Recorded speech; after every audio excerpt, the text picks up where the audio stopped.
안녕하세요. 사연에 빠지다의 DJ 민영입니다. 오늘 사연자는 믿을 수 없는 사건에 경악을 금치 못했다는데요. 과연 어떤 사연인지 들어보시겠습니다. 오늘도 두 가지 사연 준비되어 있는데요. 끝까지 들어주실 거죠? 그럼 바로 시작할게요. 구독과 좋아요 잊지 말고 꾹 눌러주세요. 안녕하세요. 저는 50대 여자입니다. 저는 얼마 전 20년을 넘게 산 남편과 사별했어요. 남편과 애틋한 사이는 아니었어도 지난 세월 큰 싸움 없이 알콩달콩 살았습니다. 남편이 워낙 건강관리를 열심히 하던 사람이라 저보다도 훨씬 더 오래 살 줄 알았었는데 이렇게 갑작스레 제 곁을 떠날 줄은 몰랐어요. 저와 남편 사이에는 아이가 없어요. 저와 남편은 결혼하고 나서 2번 아이가 생겼었는데요. 2번 다 이유 없이 유산이 되는 바람에 아이를 2번이나 잃었거든요. 그 이후 난소에 종양이 생기면서 수술을 한 뒤로는 아예 임신 생각을 접고 둘이서 행복하게 살기로 했어요. 물론 한 번씩 아이가 갖고 싶다는 생각을 하기야 했지만 40대가 넘어가면서부터는 저희 부부에게 찾아오지 않은 일에 대해 더는 욕심내지 말자 마음으로 접었습니다. 남편은 여러모로 대단한 사람이었어요. 평범한 가정에서 태어나 죽기 전까지 100억대의 재산을 보유하고 있었으니 존경받아 마땅한 사람이었죠. 남편은 돈을 참 좋아하는 사람이었어요. 사실 제가 남편을 처음 만났을 때는 세상에 무슨 이런 사람이 있나 싶을 정도로 돈만 쫓으며 살길래 걱정이 됐었는데 만나다 보니 이런 남자랑 살면 평생 밥 굶을 걱정은 안 해도 되겠구나 싶더라고요. 남편과 저는 사회인이 되고 나서 대학교 모임에서 우연한 계기로 다시 만났어요. 남편은 같은 대학 선배였는데 졸업하고 만났더니 많이 달라졌더라고요. 심지어 모임을 함께한 친구들과 선배들이 다들 남편을 부러워했어요. 뭐야, 진표, 너 차 바꿨어? 우와, 저거 1억은 넘는 차 아니냐? 너 요즘 투자해서 돈 좀 벌었다더니 진짜 많이 벌었나 보다? 야, 너 몰랐구나. 진표 이 자식 이번에 투자한 회사 상장해서 완전히 돈방 속에 앉았잖아. 진표, 너 이번에 서초동 오피스텔도 엄청 올랐다며? 아이고, 소식도 빨라요. 그냥 이것저것 관심 가지고 살다 보니 운이 좋았지 뭐. 서초동 오피스텔은 이번에 팔고 한남동으로 이사했어. 한남동? 설마 아파트? 신축인데 넓고 괜찮더라고. 와, 우리 나이에 한남동 아파트에 살다니. 그것도 자가로. 이진표, 너 진짜 출세했구나? 이 정도로 출세는 무슨. 주변에 투자 잘하는 사람들은 집도 몇 채씩 있고 외국에까지 집 사고 그래. 자식, 겸손하게. 앞으로 좋은 정보 있으면 같이 공유 좀 하자. 너만 잘 나가지 말고 우리도 같이 좀 잘 나가보자. 그때까지만 해도 의뢰 남자들끼리 모이면 서로 잘났다고 떠드는 허세인 줄 알았어요. 남편이 대학 때도 투자 공부한다고 주식이랑 부동산 관련 책만 파고 다니는 걸 보긴 했었는데 아직도 저러고 다니나 싶더라고요. 그런데 남편의 말은 허세가 아니었습니다. 그 이후에도 모임 때마다 계속 만났는데 정말 성공하기는 했는지 여러 가지 사업을 한다며 외제차를 끌고 다니고 겉보기에도 사람이 점점 부티가 나더라고요. 그때 남편이 고작 30밖에 안 됐을 나이인데 소문에 벌써 자립해서 자수성가를 이뤘다고 했습니다. 그러다 보니 남편 주변에는 여자들이 항상 들끓었어요. 선배, 후배 할 거 없이 모임 장소에 남편만 나타나면 여자들이 남편 옆에 착 달라붙어 있었죠. 그런데 믿기지 않는 일이 벌어졌습니다. 남편은 그 잘난 애들을 다 마다하고 저에게 고백했어요. 바쁜 와중에 대학 친구들 모임을 빠지지 않고 나오던 이유가 바로 저 때문이라고 하더군요. 사실 대학 때 복학생이었던 남편이 저에게 관심 있다고 고백을 한번 하기는 했었어요. 그거야 옛날 일이니 남편이 아직도 저에게 관심이 있을 거라고는 생각도 못했었는데 남편이 저에게 또 고백할 줄은 꿈에도 몰랐습니다. 사실 제가 대학 때는 남편에게 전혀 관심이 없었어요. 그런데 저도 사람이다 보니 졸업하고 승승장구 잘 나가는 남편의 모습을 직접 보니 저도 모르게 남편에게 끌리더군요.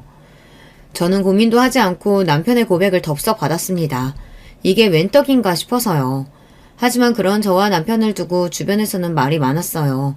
저와 남편이 사귄다는 소식에 뒤에서 선배나 후배들이 저를 가지고 속물이라고 쑥덕거리는 소리를 직접 들은 적도 있었습니다.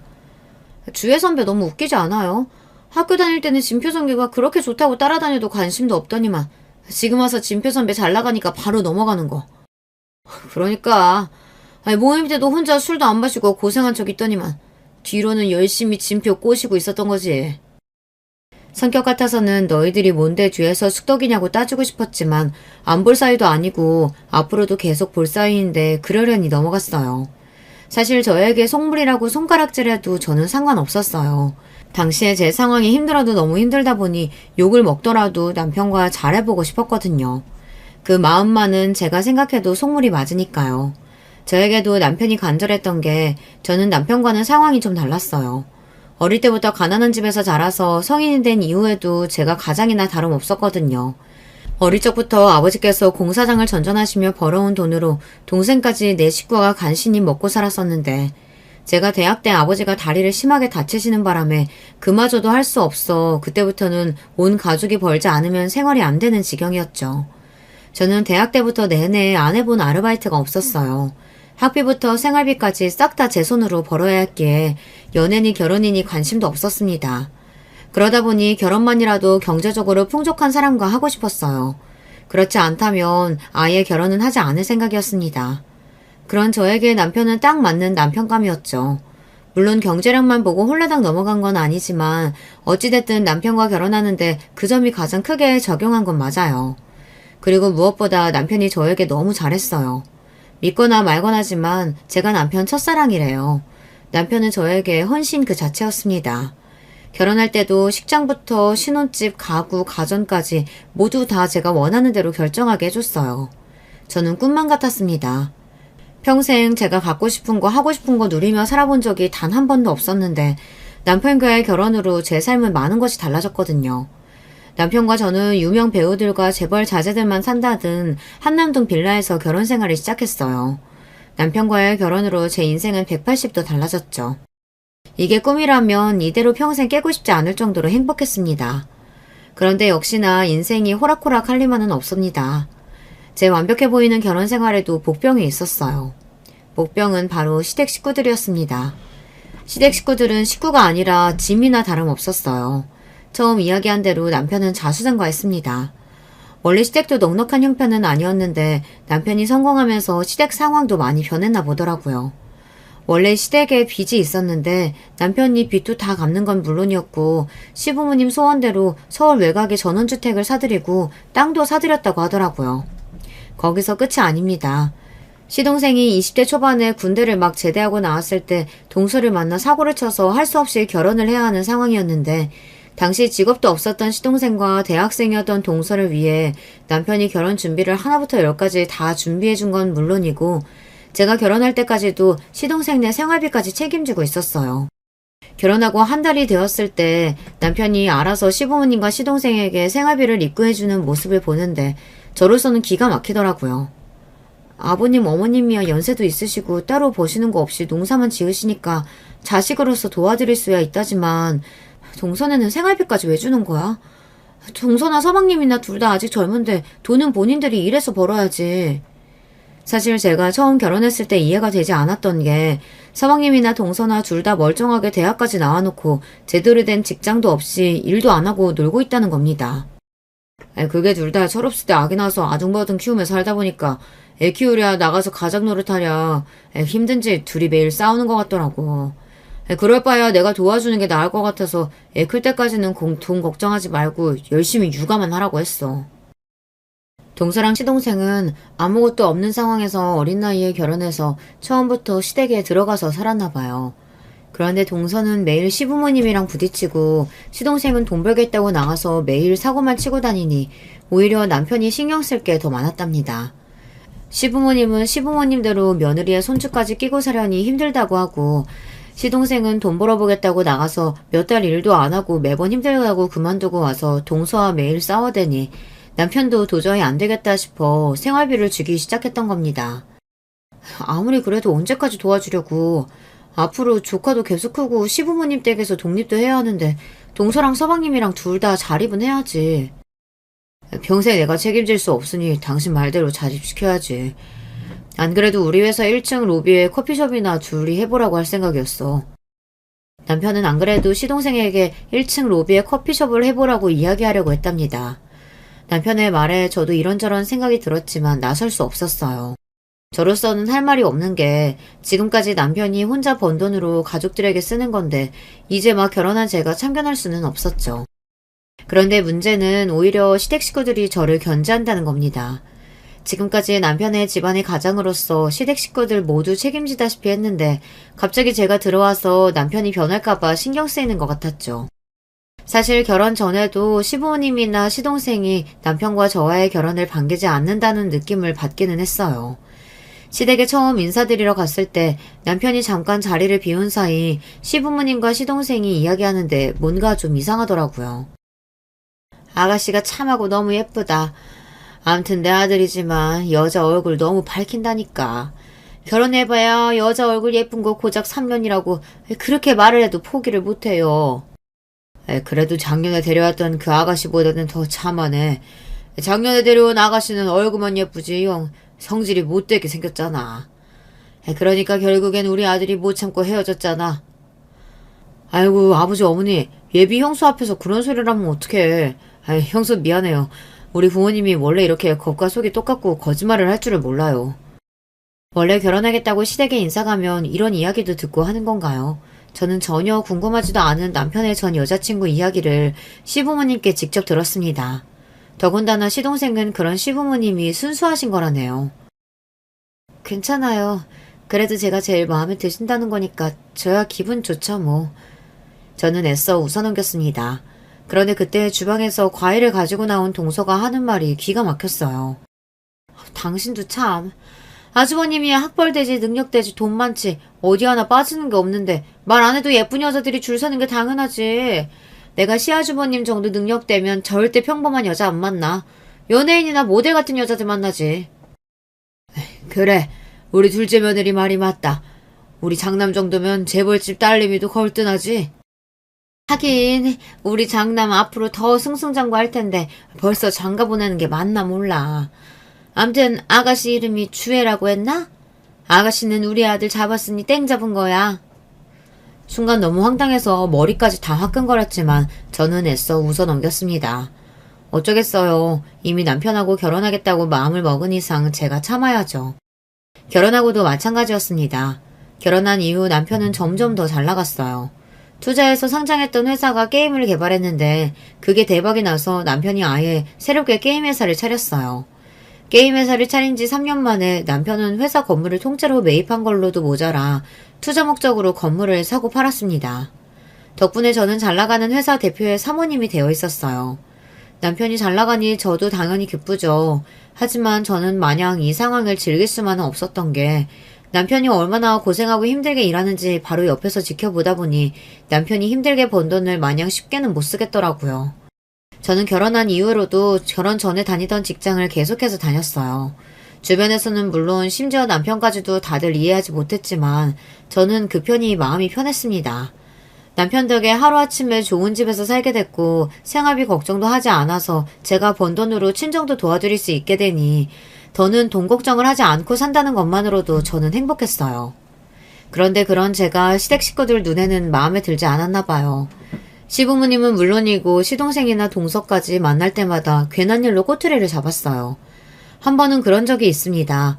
남편이랑 시댁에 잠깐 갔는데 신은 양말에 구멍이 났더라고요. 아침에 신고 나갈 때는 분명 멀쩡했을 텐데 워낙 바쁘게 일하다 보니 구멍이 난 줄도 몰랐던 거죠. 저와 남편은 남편 양말을 보자마자 크크 웃었는데 그 모습을 가만히 바라보던 시어머니께서 갑자기 정색을 하셨어요. 우리 장남이 어떤 장남인데 구멍난 양말을 신고 다니게 하니? 여자가 일한다고 괜히 나대면서 돌아다니니 남편 내조나 제대로 하겠어? 아버지, 제 양말 좀 구멍난 거 가지고 왜 괜히 이 사람을 잡고 그래요?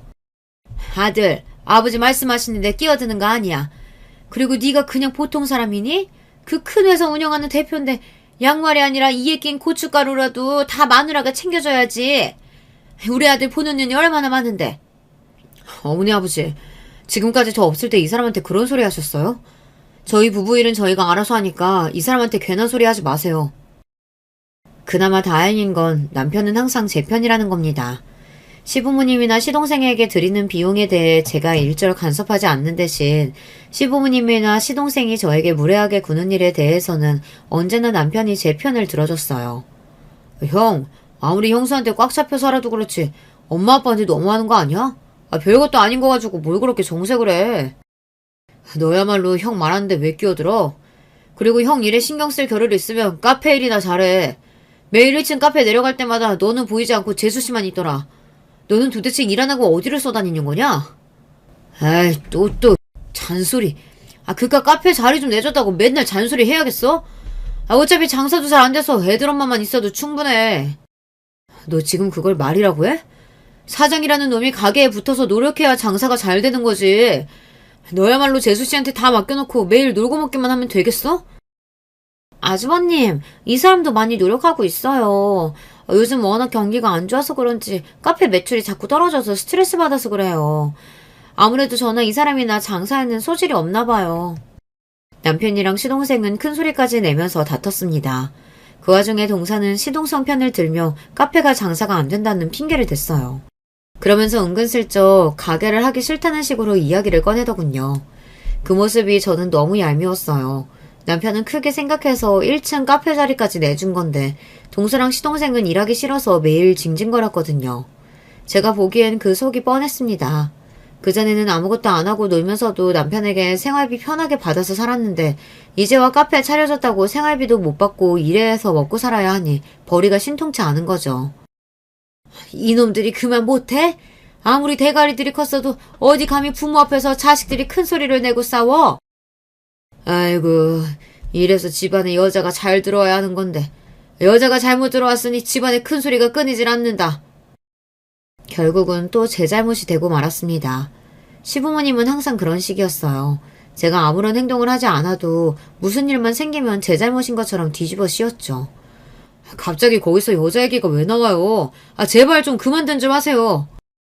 남편이 제 편을 들면 들수록 시부모님이나 시동생은 저에게 반감을 가졌어요. 제가 아무리 남편 하는 일에 간섭하지 않는다고 해도 확실히 남편이 저와 결혼하고 나서 시댁에 챙기는 일이 줄기는 줄었으니까요. 사실 정확하게 말하자면 남편이 시댁을 챙기는 일이 줄어든 게 꼭 저 때문만은 아니에요. 남편이 회사를 차리고 나서는 아무래도 여기저기 돈이 회사에 묶이게 되니 마음대로 가족들에게 퍼질 수 있는 상황이 아니었던 거죠. 그런 것도 모르고 무식한 시댁 가족들은 무조건 저 때문이라고 생각했어요. 그러다 보니 저도 웬만해서는 시댁 식구들에게 꼬투리를 잡히지 않으려고 노력했습니다. 저도 할 말은 많지만 자꾸만 가족들끼리 문제가 생겨봐야 제일 힘든 건 남편이니까요. 밖에 일만으로도 남편은 항상 바쁘고 힘들어하는데 집안일까지 신경 쓰게 하고 싶지 않았어요. 하지만 그마저도 제 마음대로 되지 않았습니다. 제가 시부모님께 미움을 받을 수밖에 없는 결정적인 이유가 저에게 있었거든요. 결혼하고 지금까지 저와 남편 사이에는 아이가 없었어요.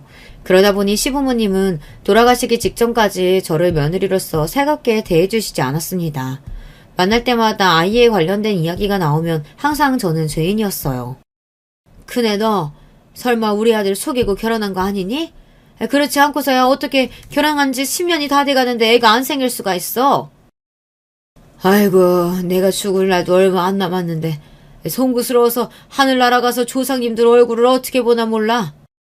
죄송해요. 어머님 아버님 마음 모르는 거 아닌데 저랑 진표씨는 그냥 아이 없이 살기로 했어요. 모든 제 잘못이라고 생각하는 시부모님 앞에서 길게 이야기해봐야 저에게 좋을 게 없었습니다. 그냥 제가 잘못했다고 죄송하다고 인정하고 넘어가는 편이 훨씬 더 나았어요. 아주버님이 우리 진영이랑 수영이 예뻐해 주시는 거 보면 너무 감사하긴 한데 어떨 때 보면 참 안쓰러워요. 조카도 저렇게 예뻐하시는데 본인 자식 생기면 얼마나 예뻐하실까 싶어서요. 결혼한 세월이 길다고 해도 시부모님의 구박은 언제나 힘들고 지치는데 그 와중에 동서는 항상 나서서 한수를 더 떴어요. 그 모습이 시부모님보다 더 얄미웠습니다. 그런 일이 있을 때마다 제가 힘들어도 남편에게 말할 수 없었던 게 남편이 저나 친정에 참 잘했어요. 결혼한 이후 남편은 일도 바쁘고 자기 집 일만으로도 정신 없었을 텐데 저희 친정까지 챙기느라 여념이 없었습니다. 결혼 전에 저희 친정 부모님 사시는 걸 보더니 마음이 쓰였는지 결혼 준비하시라고 먼저 부모님께 따로 돈을 챙겨드렸나 보더라고요. 그뿐이 아니에요. 결혼 후에도 친정에 가기만 하면 용돈 하시라고 두둑한 봉투를 건넸습니다. 거기에다 제 동생도 좋은 자리에 취직까지 시켜주고 동생이 결혼할 때 신혼집까지 구해줬습니다. 세상에 이런 남편이 어디 있겠어요. 시부모님이 무례하고 시동생이랑 동서가 정신이 좀 나갔어도 제가 참고 살아야죠. 매일 참아야지 다짐을 하다가도 한 번씩 도저히 참지 못할 때가 있었습니다.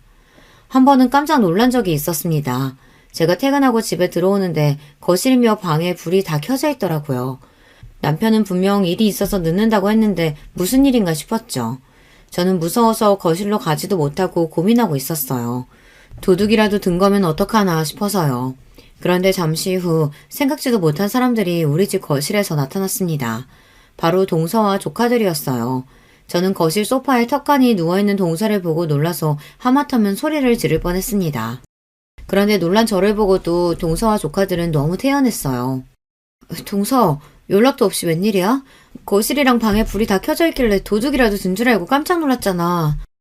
어머, 도둑이라뇨, 형님. 무슨 말씀을 그렇게 서운하게 하세요.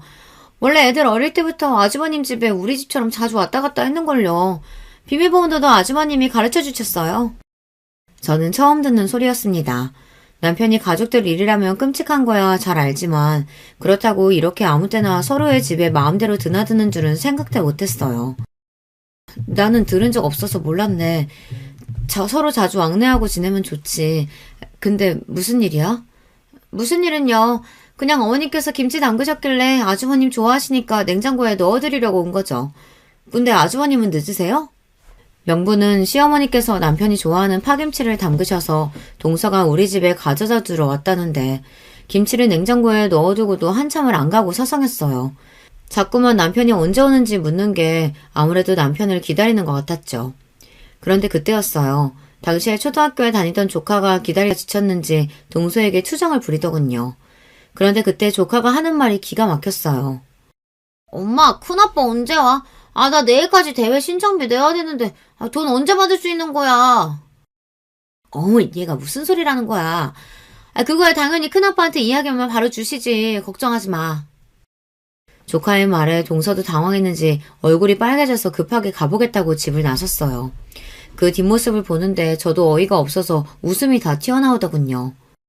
동서, 진표씨가 진영이 골프 지원하는 거야 나도 알고 있지만 아무리 그래도 애한테 뭐라고 말했길래 애가 큰아빠를 무슨 은행처럼 말을 해. 저런 건 동서가 잘 알아듣게 알려줘야 하는 거 아니야? 아무리 생각해도 저는 조카의 태도가 마음에 들지 않아 동서에게 지적을 했습니다. 큰엄마 입장에서 충분히 할 수 있는 말이라고 생각했어요. 그런데 그때 동서의 대답이 기가 찼습니다. 형님이 애를 안 키워봐서 모르시나 본데 진영이는 그냥 큰아빠랑 워낙 가깝고 친해서 허물없이 행동하는 거예요. 진영이가 큰아빠를 얼마나 좋아하는데 은행 취급을 하겠어요? 동서는 오히려 저에게 애를 안 낳아봐서 모른다고 훈계를 하고 돌아갔습니다. 그 이후로는 동서나 시동생에게 무슨 말을 못하겠더군요. 시댁에서의 제 위치가 그랬어요. 결혼생활 내내 저를 가족으로 인정하지 않는 분위기였죠. 그런데 동서의 어이없는 행동은 거기서 끝이 아니었습니다. 동서는 본인 집에 무슨 일이 생기기만 하면 당연하게 남편을 찾아와서 부탁했어요. 바로 몇 년 전 그런 적이 있습니다. 조카가 골프를 해요. 그것도 어이가 없는 게 시동생이랑 동서는 능력도 안 되면서 자기들 애가 골프를 하고 싶어하고 재능이 있다는 말로 남편을 설득했어요. 그렇게 20년 넘게 남편한테 돈을 받아 골프를 시켰어요. 남편도 골프를 좋아하다 보니 조카가 골프 선수가 된다고 하면 어떻게든 밀어주고 싶어서 하는 일이라고는 하지만 지난 20년 동안 크게 성과도 없는 아이에게 저렇게까지 투자를 하는 게 맞나 싶을 정도로 동서랑 시동생은 호화롭게 운동을 시켰어요. 옆에서 보면 저야 마음에 들지 않았지만 남편이 자기 조카가 예뻐서 하는 일이니 저로서는 끼어들 수가 없었습니다. 그런데 문제는 시동생이었어요. 젊어서도 그렇게 사고를 치더니만 시동생은 50이 다 돼서도 사고를 쳤습니다. 시동생이 하는 일 없이 조카만 따라다니면서 매니저를 해요. 대부분 자식이 골프를 하면 아빠가 매니저로 따라다니는 게 흔한 일인가 보더라고요. 조카와 함께 골프를 하는 친구들의 아빠들끼리 모임이 있는데 거기서 시동생이 남편 이름을 대고 돈을 빌렸나 봐요. 애들 골프 연습 시켜두고 아빠들끼리 소소하게 골프 내기를 쳤는데 그때마다 시동생이 져서 여기저기 돈을 꿔서 내기 골프를 쳐나보더라고요. 그런데 시간이 지날수록 그 비용이 점점 커지니 아빠들 사이에서 소문이 나서 시동생이랑 조카가 곤란하게 됐나 봐요. 그 일을 가지고 동서가 쪼르르 우리 집에 찾아왔어요. 아주머님, 저 정말 애들 아빠 때문에 속상해서 못 살겠어요. 돈 한 푼 안 벌고 애 뒤만 졸졸 쫓아다니기로 했으면 매니저 일이나 잘할 것이지. 여기저기 내기 골프 치면서 돈까지 빌려서 아들 망신이나 시키고 창피해서 얼굴을 못 들고 다니겠다니까요. 시동생은 그나마 하던 카페 일도 안 하고 조카만 따라다녔어요. 카페도 장사가 안 돼서 힘든 와중에 시동생이 나가서 사고까지 치고 다니니 동서도 힘들만 하긴 했습니다. 남편은 그런 동서를 안쓰러워했어요. 제가 재수씨 마음을 왜 모르겠어요. 준표 그 자식은 도대체 언제 정신 차리려고 그러는지. 제가 준표 만나서 따끔하게 이야기할 테니까 재수씨는 걱정하지 마세요. 감사해요, 아주버님. 정말 아주버님 안 계셨으면 저랑 애들은 아마 거리에 나앉았을 거예요. 애들 아빠가 빚진 것만 좀 도와주세요. 가만히 듣고만 있으려고 했는데 저도 짜증이 나서 도저히 듣고만 있을 수가 없더군요. 동서, 여기가 은행도 아니고 매번 돈 문제 생길 때마다 여기 와서 달라고 하면 어떡해. 동서 상황 모르는 건 아니지만 서방님이 실수했으면 둘이서 어떻게든 해결해보려고 노력이라도 해봐야지. 아무리 남편이 사업하는 사람이고 시댁에서는 가장이나 다름없다고 해도 도가 지나쳐도 너무 지나쳤습니다. 도와주는 것도 어느 정도지 동서랑 시동생한테 돈 문제가 생길 때마다 왜 당연하게 제 남편이 해결해야 하는 건지 이해가 되질 않았어요. 그런데 그 순간 제 말에 동서의 표정이 순식간에 차갑게 굳었습니다. 그러더니 한다는 말이 가관이었어요. 형님, 무슨 말을 그렇게 서운하게 하세요? 아무리 형님이 이 집 안주인이라고 해도 우리 가족이랑 아주버님 사이에 관계도 있는데 이래라 저래라 하면 안 되는 거죠. 남편 앞에서는 금방이라도 쓰러질 것처럼 눈물까지 글썽거리며 연기를 하더니만 제 말 한마디에 혹여나 본인의 계획이 어그러질까 미간을 잔뜩 구기며 저를 쏘아보더군요. 그때가 이미 저와 남편이 결혼한 지 20년이 다 됐을 때예요. 시부모님도 돌아가신 지 몇 년 됐을 때였죠. 아무리 저와 동서가 지난 세월 동안 남보다 못한 관계로 대면대면 살았다고 해도 시댁에 크고 작은 일이 있을 때마다 서로 도우며 지냈는데 이제와 제가 싫은 소리 조금 했다고 우리 가족 어쩌고 하면서 저만 쏙 빼놓고 이야기를 하니 기분이 팍 상하더군요. 여보, 당신도 그만해. 재수씨가 얼마나 힘들었으면 나까지 찾아와서 이러겠어. 내가 그동안 회사 일 때문에 신경 쓰느라 조카들이고 재수씨고 신경을 못 썼어요. 준표일은 내가 알아서 해결할 테니까 재수씨는 걱정하지 말고 돌아가세요. 가는 세월은 못 잡는다더니 남편도 많이 변했습니다. 그전에는 무슨 일이든 제 편을 들어주더니 남편도 나이가 들기는 들었는지 자기 핏줄을 더 챙기더군요. 그전에는 시동생이 사고를 치면 한심하게 생각하는 것 같더니만 이제는 나이 먹은 동생이 아직도 자리 못 잡고 방황하고 다니는 게 안쓰럽답니다. 그러면서 저에게 하는 말이 우리한테는 자식도 없으니 시동생이랑 동서네를 자식처럼 챙기자고 하더라고요. 그때까지만 해도 저는 남편 말을 들어주고 싶지 않았어요. 지난 세월 시부모님이나 시동생 부부에게 제가 어떤 취급을 당하면서 살았는데 자식은 무슨 자식이냐고요. 그런데 살다 보니 인생이라는 게 참 짧아도 너무 짧더군요. 어느 날이었어요. 믿기지 않는 일이 벌어졌습니다. 그날은 남편이 지방으로 출장을 갔다가 일주일 만에 집에 돌아오는 날이었어요. 남편은 본인이 오랫동안 집을 비운 게 미안하다며 그날 저녁은 오랜만에 제가 좋아하는 파스타를 먹으러 가자고 했어요.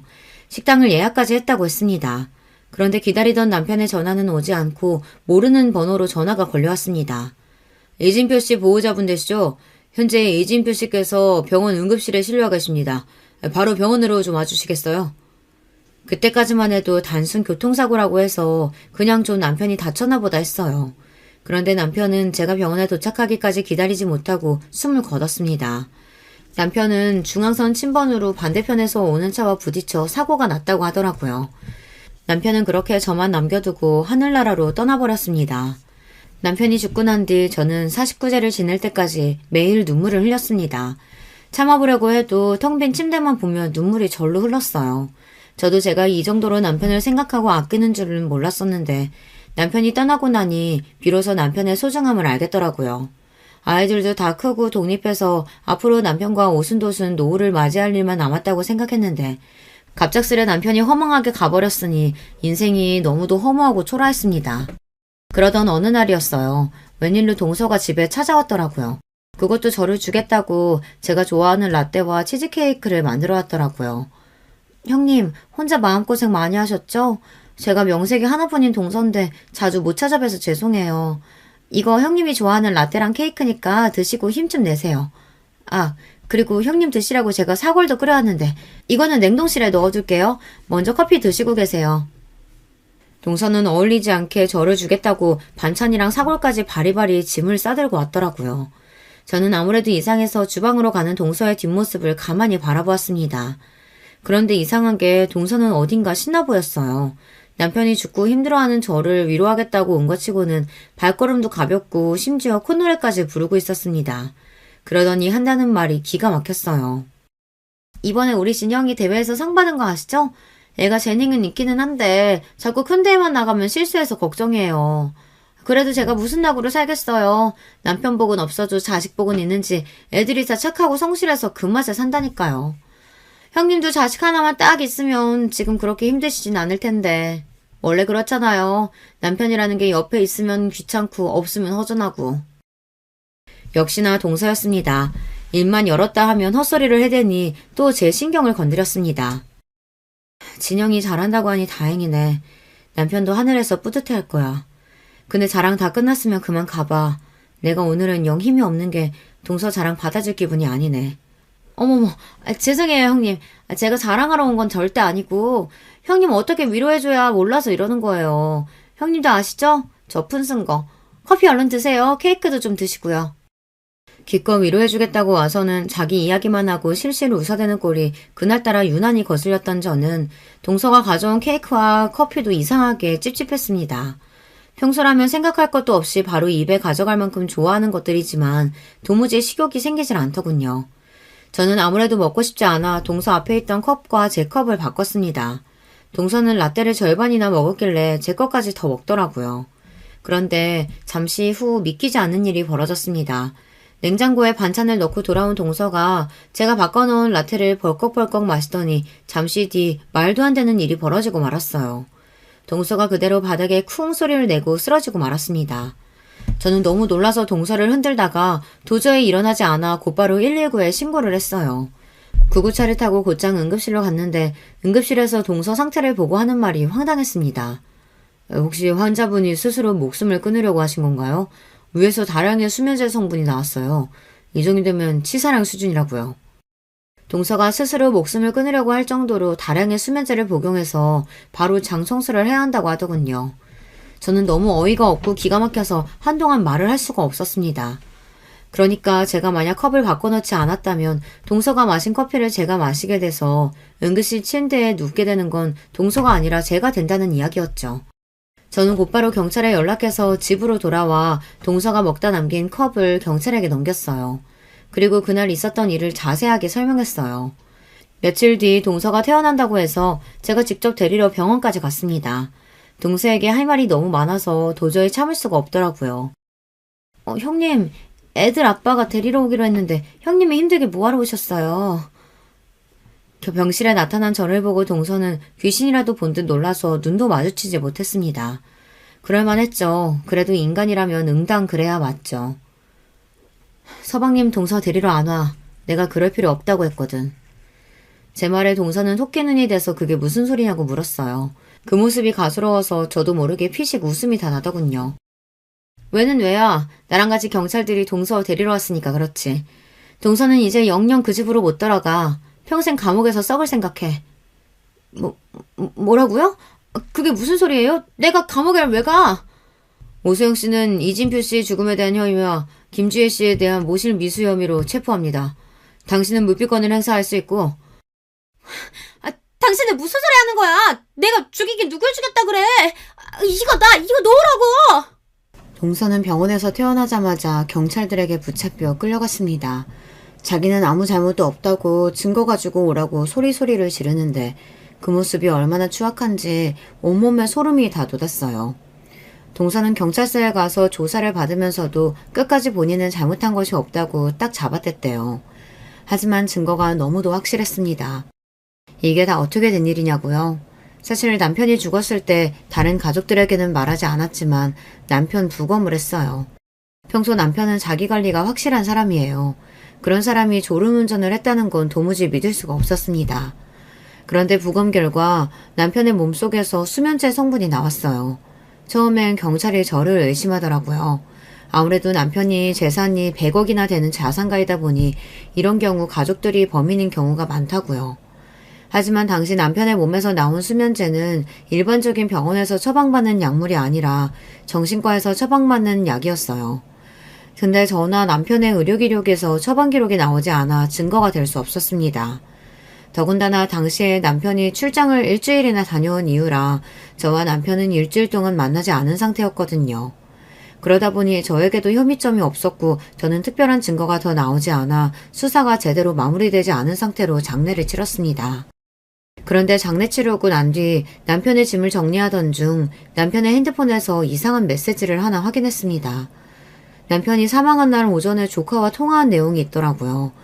저는 모르고 있던 일이라 이상해서 곧바로 경찰에게 연락했는데 경찰에서 사건 당일을 확인한 결과 조카가 골프대회 중이라 응원차 서로 통화한 거라고 하더라고요. 그날 조카가 대회에 나간 것도 사실이었고 평소 남편이 조카라면 끔찍했으니 그런가 보다 하고 경찰이나 전화 넘어갔는데 시간이 지날수록 자꾸만 찝찝한 생각이 들더라고요. 남편이 스스로 목숨을 끊으려고 수면제를 구해 먹었을 리 없고 누군가 먹이려고 작정을 했다면 사건 전날이든 당일이든 무슨 수를 써서든 연락을 해왔을 텐데 남편의 핸드폰에는 조카와의 통화 말고는 누구와의 연락도 없었습니다. 그런데 남편이 죽고 저를 찾아온 동서가 저에게 주려고 했던 커피를 먹고 쓰러지자 그 순간 확신이 들더군요. 아, 인연이구나. 인연이 나 남편을 죽이고 나까지 죽이려고 했구나. 다량의 수면제를 복용하고 병원에 입원한 동서를 두고 저는 곧장 경찰서에 가서 이 사실을 알렸습니다. 그리고 커피에 남아있는 수면제 성분이 남편을 죽인 그 수면제와 같은 약인지부터 조사했어요. 그런데 제 생각이 맞았습니다. 두 약은 성분이 일치했어요.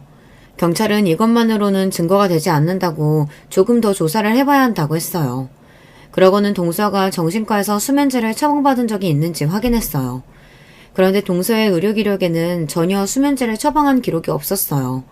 저는 답답해서 곧바로 다시 동서가 입원한 병원으로 향했습니다. 너무 화가 나서 사람을 붙들고 흔들어서라도 이게 어떻게 된 일인지 물어봐야겠다 싶어서요. 그런데 병원에 갔다가 놀라운 사실을 듣고야 말았습니다. 수면제는 동서가 아니라 시동생이 처방받은 양이었습니다. 동서 상태가 좋지 않아 보호자가 병실에 들어갈 수 없는 상황이라 저는 답답함을 호소하며 병실 앞에 앉아있던 시동생에게 제 마음을 다 털어놨어요. 그러자 제 말에 시동생이 눈이 동그래지며 그게 사실이냐고 되묻더군요. 그러더니 하는 말이 기가 막혔어요. 그 수면제 제가 먹던 거예요.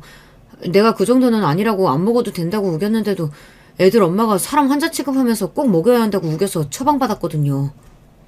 그랬습니다. 이제야 막막했던 퍼즐이 풀리는 것 같았어요. 흔히 수면제는 우울증 같은 정신적인 질병으로 불안증을 앓을 때 처방받는 거라고 생각했었는데 알고 보니 시동생이 몇 년 전부터 도박 중독으로 치료센터를 다니며 치료를 받았다고 하더라고요. 동서가 치료센터를 안 가면 이혼하겠다고 난리를 쳐서 가긴 했는데 동서가 자꾸만 본인을 환자 취급하며 병원에 가둬두려고 하고 이상한 약도 자꾸 먹으라고 해서 결국은 얼마 전에 안 다니겠다고 병원을 뛰쳐나왔대요. 그랬으니 안 먹은 약도 집에 많을 거랍니다. 그럼 애들 엄마가 일부러 형을 죽였다는 거예요? 말도 안 돼. 형은 교통사고라면서요. 남편이 죽었을 때 저도 워낙 정신이 없기도 했고 머릿속이 복잡해서 가족들에겐 단순 교통사고라고 대충 이야기했어요. 워낙 갑작스러운 죽음이었기에 가족 모두 혼란스러웠거든요. 제 말에 시동생은 믿을 수 없다는 듯 인정하지 않았어요. 진표씨 죽은 날 오전에 진영이랑 경기 있다고 통화했다던데 혹시 그날 서방님이랑 진영이랑 같이 있었어요? 혹시나 하는 마음에 한 번 더 확인했습니다. 조사 때야 남편이 조카에게 경기 잘하라고 통화한 게 다라고 해서 그런가 보다 하고 넘어갔지만 저로서는 아무래도 이상해서 한 번 더 물었습니다. 그날도 제가 치료받으러 센터에 입원했을 테라 진영이 경기 애들 엄마가 따라갔어요. 그날 저녁에 형 사고 이야기 듣고 놀라서 바로 센터에서 병원으로 간 거라 똑똑히 기억해요. 그제야 안 사실인데 남편이 죽은 날 조카와 함께 경기장에 있었던 건 시동생이 아니라 동서였대요. 그제야 다시 그날의 상황을 돌이켜보니 뭔가 석연치 않았어요. 남편의 몸에서 나온 성분과 커피에서 나온 수면제 성분이 같다는 것과 시동생의 증언으로 늦은 밤부터 다음 날까지 경찰들이 힘써준 덕분에 동서가 남편에게 수면제를 먹였다는 증거를 찾았어요. 알고 보니 남편의 사고 당일 묵었던 호텔에서 조카의 골프대회가 있었더라고요. CCTV 확인 결과 남편이 주차장에서 차를 끌고 나와 조카와 통화를 하며 골프장 근처 주차장에 주차하고 입구에서 급하게 달려오던 동서와 마주친 모습이 그대로 찍혔습니다. 그리고 그때 동서가 손에 들고 있던 음료수를 운전석에 있던 남편에게 건네는 모습이 찍혔어요. 화면 속 장면을 본 순간 저는 바닥에 그대로 주저앉아 오열하고 말았습니다. 허망하게 죽은 남편이 불쌍했고 저런 년이 사람은 맞나 싶어서요. 그렇게 된 일입니다. 며칠 사이 증거를 확보한 경찰을 대동하고 제가 동서를 잡으러 간 거예요. 워낙 증거가 확실했지만 동서의 증언이 필요했던 경찰은 동서를 신문했어요. 몇 개월이나 지난 일인데 그걸 어떻게 기억해요?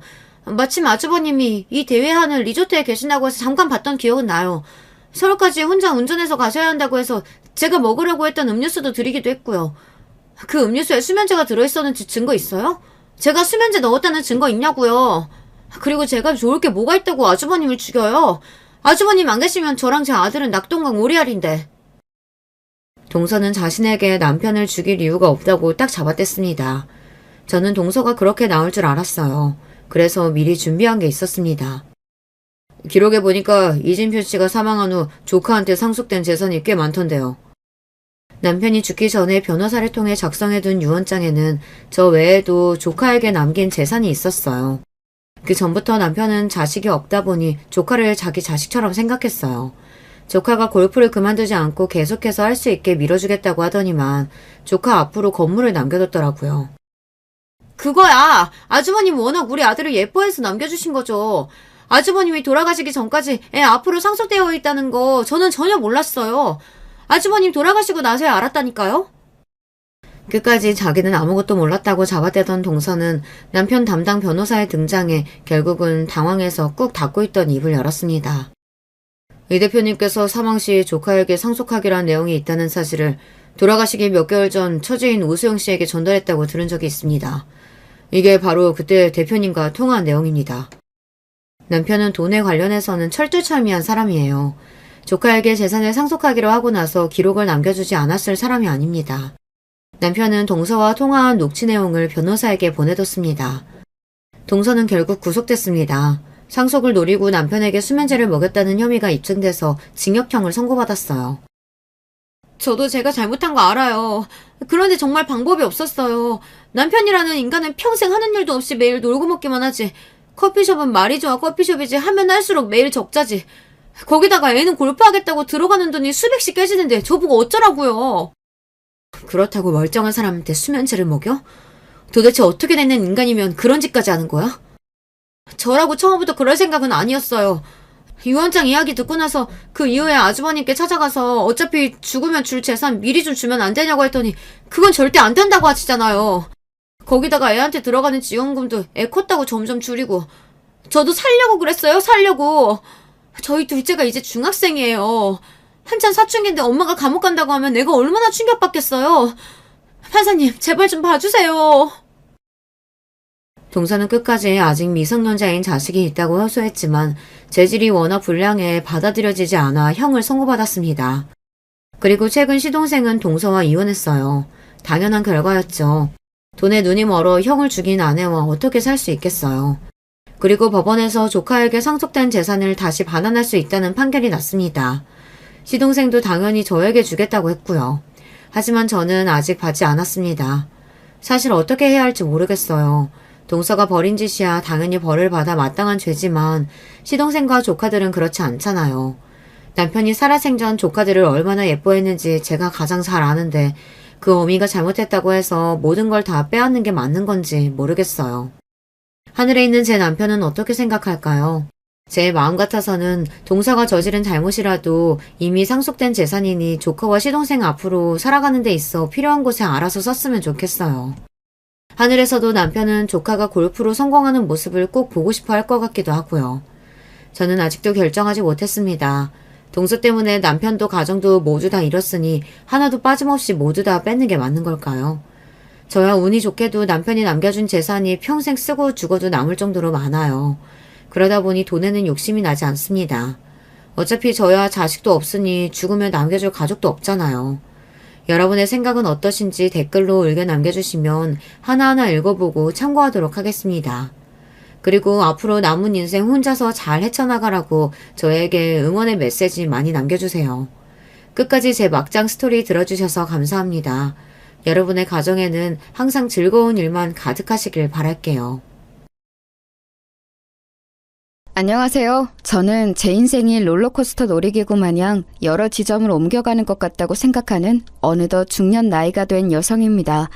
부디 제가 살아온 이야기를 귀담아 들어주실 분들이 계셨으면 해요. 저는 꽤 평범한 가정 안에서 자란 아이였습니다. 평범하고 소소한 행복을 누리며 살아가던 저희 가족에게 어느 날 커다란 비극이 닥쳤습니다. 제 부모님께서 모처럼 평일에 함께 시간을 내서 두 분이 놀러 가셨다가 사고를 당하셨던 거예요. 현장에서 크게 다친 부모님께서는 병원 신세를 지게 되셨는데요. 저하고 언니는 그때 두 손을 맞잡고 매일같이 기도를 했었어요. 제발 두 분이 저희 곁을 떠나지 않게 해달라고. 그렇게 존재도 모르는 신을 향해서 빌고 또 빌었습니다. 그러나 병원에 실려오신 지 딱 일주일 만에 아빠는 돌아가셨죠. 그때 언니가 고등학생, 제가 중학생이었어요. 저희가 장례 절차이니 뭐니 이런 것들에 대해서 뭘 알겠나요? 아무것도 몰랐죠. 게다가 경황까지 없던 상황이었어요. 평소에 별로 친인척들과 왕래가 저희 가족은 없었습니다만 아빠가 돌아가시고 나서 많이들 찾아오셨어요. 저희 자매는 그걸 감사하게 여기며 엄마의 회복을 빌었죠. 엄마만이라도 제발 살아달라고 울며 빌며 난리도 아니었습니다. 하지만 아빠가 돌아가신 지 17일 뒤에 엄마 역시도 돌아가셨어요. 저의 자매는 한순간에 그 교통사고 때문에 고아가 되고 만 것이었죠. 그리고 치러진 엄마의 장례. 역시 슬픔 속에서 찾아주시고 도움 주신 친인척 분들 덕분에 엄마의 마지막 곁을 지켰다고 언니하고 저는 동시에 그렇게 생각했었어요. 앞으로가 걱정이 됐지만 어른들이 계시니까 어떻게든 방법이 있을 거라고 여겼죠. 그러나 그것은 저희 자매의 착각이었습니다. 유경아, 우리 앞으로 정신 바짝 차리고 살아야 할 것 같아. 아빠하고 엄마 앞으로 나온 약간의 보험금, 그리고 장례식장을 찾아주신 분들의 조의금까지 모두 다 우리가 빼앗긴 거였어. 언니, 지금 그게 다 무슨 소리야? 그게 말이 돼? 어떻게 그럴 수가 있어? 아빠 돌아가셨을 때 기억나? 아빠의 사촌형이라는 분이 큰 고모 안고 우리한테 와서는 그러셨잖아. 아무리 경황이 없고 정신이 없어도 제정신 바뀐 자식들이라면 부모의 3일장을 치러줘야 맞는 거라고. 그런 것도 안 하면 사람 아니고 짐승이라고 그렇게 말씀을 해주셔서 우리는 당연히 따랐던 거였지. 엄마 돌아가셨을 때도 마찬가지였고. 그런데 지금 생각해보니까 우리 부모님 앞으로 들어오는 조의금들을 노린 거였어. 설마 우리 뒤통수 맞고 다 잃은 거야? 어떻게 어른들이 그럴 수가 있어? 그러면 우리한테는 남은 게 아무것도 없어? 아무것도 없는 것 같아. 우리 집에 남은 재산은 우선 청구된 병원비하고 장례식장 3일장으로 진행한 그 비용, 이런 걸 해결해야 할 것 같고. 언니가 말을 맺지 못하고 주저앉았을 때 저는 그 옆에서 세상이 떠나가라 울었습니다. 갑작스러운 부모님의 죽음 앞에서 그것을 온전히 애도하지도 못한 채로 저희 자매는 배신감으로 가슴이 찢어질 것 같은 고통을 겪어야 했어요. 제대로 된 어른이 저희 주변에는 없었던 거예요. 그나마 일찍 돌아가셨던 외할머니의 바로 아래 동생이신 저희 자매에게는 이모 할머니 되시는 분께서 멀리 사시는 와중에도 저희의 소식을 접하시고 손길을 내밀어 주셨습니다. 그런데 이모 할머니께서도 상황이 좋지는 않으셨어요. 일전에 큰 수술을 받으신 진적이 있으셨기 때문에 건강이 우선 별로 좋지 못하였고 옛날에 억울하게 이혼을 당하시고는 혼자 살아오셨던 마음의 한 그런 것들을 안고 살아오셔서 속병을 앓고 계셨어요. 지방의 고즈넉한 동네 오래된 빌라에서 혼자 살고 계셨던 이모 할머니의 거처로 저희 자매를 옮겨갔죠. 언니가 대표로 감사 인사를 드렸습니다. 이모 할머니, 저희 받아주셔서 정말로 감사해요. 저희가 아주 어렸을 때 잠깐 저희를 보셨던 게 다일 텐데 그럼에도 저에게 손을 내밀어 주신 은혜 앞으로 잊지 않고 살게요. 사는 형편이 좋으신 분들은 전부 다 저희를 외면하고 뒤통수 치고 모른 척했는데 이모 할머니 혼자 저희를 받아주셨다는 게 정말 눈물이 날 정도로 감동적이에요. 저희가 절대 말썽 부리는 일 없이 이모 할머니께 도움이 될 수 있도록 정말 잘 살겠습니다. 유정아, 유경아, 너희가 앞으로 살다 보면 자연히 알게 되겠지만 남의 형편을 돌아볼 줄 알고 남에게 베풀 줄 알고 남과 함께 자기의 가진 것을 나눌 줄 아는 이들은 부자가 거의 없어. 죄다 자기 밥그릇 하나 챙기기에도 벅찬 이들 투성이지. 그런데 바로 그런 이들이 베풀며 살아간단다. 그런 이들이 세상의 구석에서 세상을 돌아가게 만드는 1등 공신인 거야. 나는 너희 자매가 이 다음에 돈 많이 버는 사람, 사회적으로 성공한 사람, 이런 게 돼서 내가 무슨 큰 이득을 보기를 바라지 않아. 그저 남에게 온종을 베풀 줄 아는 사람이 되어서 좀 더 나은 세상을 만드는 것에 이바지하기를 바랄 뿐이지. 그게 바로 제대로 된 사람이고 인생인 거야. 내 말 꼭 너희들의 가슴에 새기고 살거라. 이모 할머니의 말씀은 제 가슴에 커다란 울림을 주었습니다. 낯선 지역으로 이사와 함께 자연히 전화까지 하게 되었으니 심적으로 너무 예민한 상태였고, 저희 부모님의 죽음을 이용해 오히려 이득을 보고자 혈안이었던 친인척들을 향한 짙은 중으로 제 눈빛은 매서워진 상태였습니다.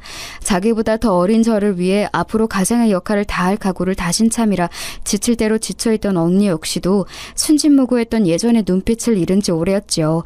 이모 할머니께서는 그런 저희 두 사람을 꿰뚫어 보시고 그런 말씀을 하셨던 것 같아요. 증오로 가득했던 제 내면은 이모 할머니의 그 말씀을 들은 이후로 조금씩 녹아내렸어요. 제가 악한 사람으로 자라나면 하늘나라에 계신 저희 부모님께서도 안 좋아하실 거라는 생각도 들었고요. 그래서 저는 되도록 좋은 마음을 가지고 좋은 생각만 하려고 노력하면서 지냈습니다. 전학간 중학교에서 조용한 생활을 얼마간 마치자 금세 고등학교로 진학하게 되었어요.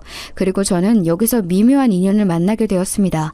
사실 그 당시에는 인연이라고 정의도 내리지 않았었고 그저 독특한 친구를 사귀었다고 생각했던 게 전부였어요. 고등학교 1학년 2학기 때 학교 도서관에서 저는 활동을 하게 되었고 그 친구 역시도 마찬가지였어요. 어딘가 굽어 보이는 어깨와 등, 안경을 쓰고 조용한 인상을 가진 그 친구의 이름은 이혜진이었죠. 저는 어느새 혜진이와 친해지게 되었었는데 그건 저희 두 사람이 공통 분모가 있었기 때문이에요.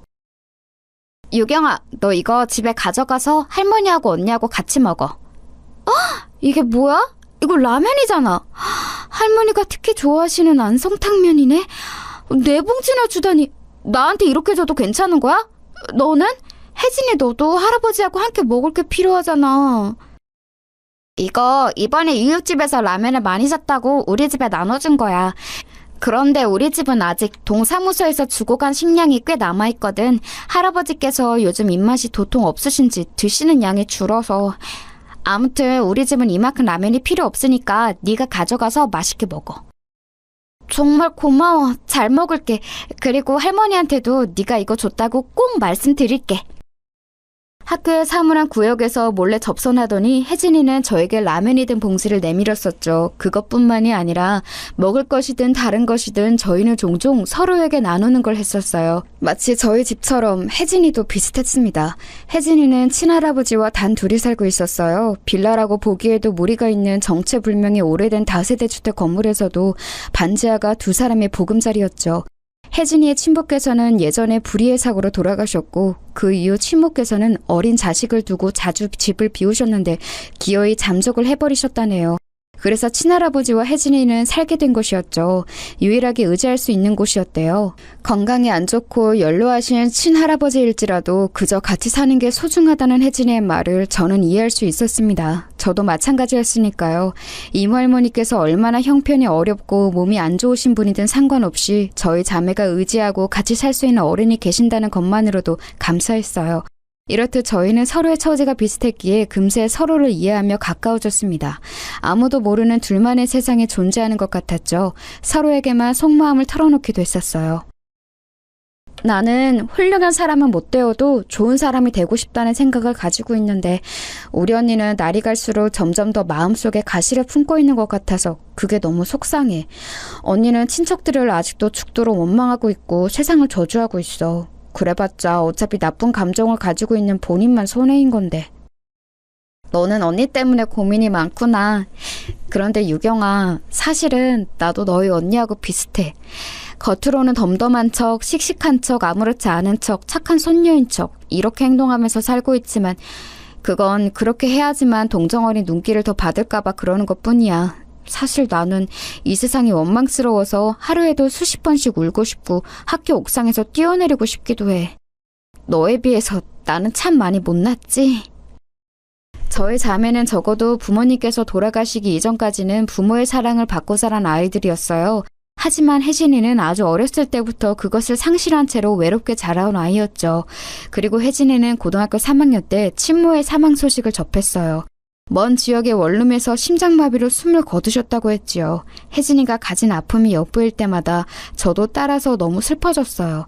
저는 혜진이에게 심적으로 의지할 수 있는 사람이 되어주고 싶었습니다. 모난 마음을 품게 된 언니는 제가 바로잡을 수 없으니 혜진이를 통해 대리만족을 하고 싶었던 것일지도 모르겠어요. 이모 할머니의 조언을 따라 따뜻한 마음을 품고 살고 싶다는 생각 역시도 함께 있었고요. 시간이 갈수록 혜진이는 가짜 웃음이 아니라 진짜 웃음을 지을 수 있는 사람이 되어갔고 저와 함께 라디오 사연을 들으며 다른 사람들의 인생이 어떨지 즐거운 상상을 하며 깨르르 웃음을 자주 터뜨렸습니다. 가난에 찌들었어도 항상 웃던 나날이었어요. 제 고등학교 시절은 혜진이 덕분에 웃을 수 있었던 것 같아요. 왜냐하면 저 역시 의도치 않게 연속으로 벌어진 안 좋은 상황에 떠밀려 온 것이 아무렇지 않을 수 없었고 인간 불신에 걸려 있었거든요. 부모님의 친형제들도 그런 금수만도 못한 배반을 했는데 타인은 아예 믿는 신호조차 할 수 없다고 생각했었죠. 언니 그리고 이모 할머니 이렇게 오로지 두 사람을 제외한 세상 모든 사람들은 제가 절대로 믿어서는 안 될 존재들이라고 내심 생각했었어요. 그런데 그걸 녹이고 제 신뢰를 얻어낸 존재가 바로 혜진이었죠. 혜진아, 우리는 그냥 친구라기보다는 이제는 거의 가족이지? 당연하지. 거의 가족이나 다름없지. 우리는 동갑이라서 언니 동생 자매는 못하니까 쌍둥이라고 할까? 우리는 쌍둥이니까 사회에 나가서도 서로가 늘 함께라고 생각하면서 살자. 고등학교를 졸업하면서 저와 혜진이는 손을 맞잡고 비록 떨어져 지낼지언정 서로를 늘 생각하자고 약속했었어요. 하지만 저희 바람과는 다르게 성인이 된 저희 앞에 힘든 상황이 펼쳐졌습니다. 혜진이는 첫 월급을 받자마자 좌절했죠. 월급이 들어오자마자 그걸 압류당했기 때문이에요. 정신없이 원인을 찾아봤다고 합니다. 그랬더니 사망한 친모께서 빚을 지신 게 있었는데 이자까지 붙어서 불어난 그 금액이 고스란히 혜진이에게 상속되었다는 게 밝혀졌어요. 할아버지께서는 독촉장이라는 게 뭔지 알지 못하셨기 때문에 그걸 받으셨을 때도 그냥 간과하셨던 겁니다. 그래서 혜진이는 빚더미에 올라앉게 되었어요. 그 충격으로 할아버지께서는 쓰러지셨고 몇 달 뒤 영면에 드셨습니다. 혜진이가 어느 날 창백하게 질린 얼굴로 저를 찾아왔어요. 유경아, 미안한데 나 하루만 여기서 재워줄 수 있을까? 나 사는 자취방에는 이미 사채업자들이 들이닥쳐서 내가 거기로 들어갈 수가 없어. 그래서 너 지금 이 시간에 여기까지 온 거야? 당연히 재워줄 수 있지. 누추한 공간이지만 얼른 들어와서 몸 좀 녹여. 그 사채업자라는 놈들 왜 그렇게 악질이야? 네가 돈을 때마다 내고 있는데도 왜 착실하게 갚는 사람을 이렇게나 괴롭혀? 이자 보니까 돈만 목적인 게 아니라 사람 피말리고 괴롭히는 걸 즐기는 족속들 같아. 내가 잘못 걸려도 한참 잘못 걸린 거지. 힘없이 웃는 혜진의 얼굴에서는 어느새 진짜 웃음을 찾아볼 수가 없었습니다. 그날 이후로 저는 한참 고민했어요. 제가 좋게 살기로 노력해서 모은 돈이 통장에 있었습니다. 그걸로 혜진이를 도와줘야 하는지 이 고민이었죠. 그런데 3주 정도가 지났을 때였나? 혜진이한테 연락이 왔어요. 머뭇거리면서 힘겹게 묻더라고요. 돈 혹시 빌려줄 수 있냐고요. 그 목소리에 저는 눈을 감고 생각했습니다. 어려운 사람이 베풀고 산다는 이모 할머니의 말씀, 그게 떠올랐고 혜진이는 저에게 가족이나 다름없었기 때문에 저는 제 전 재산, 그때까지 모았던 1,000만 원을 모두 빌려주기로 결정했어요.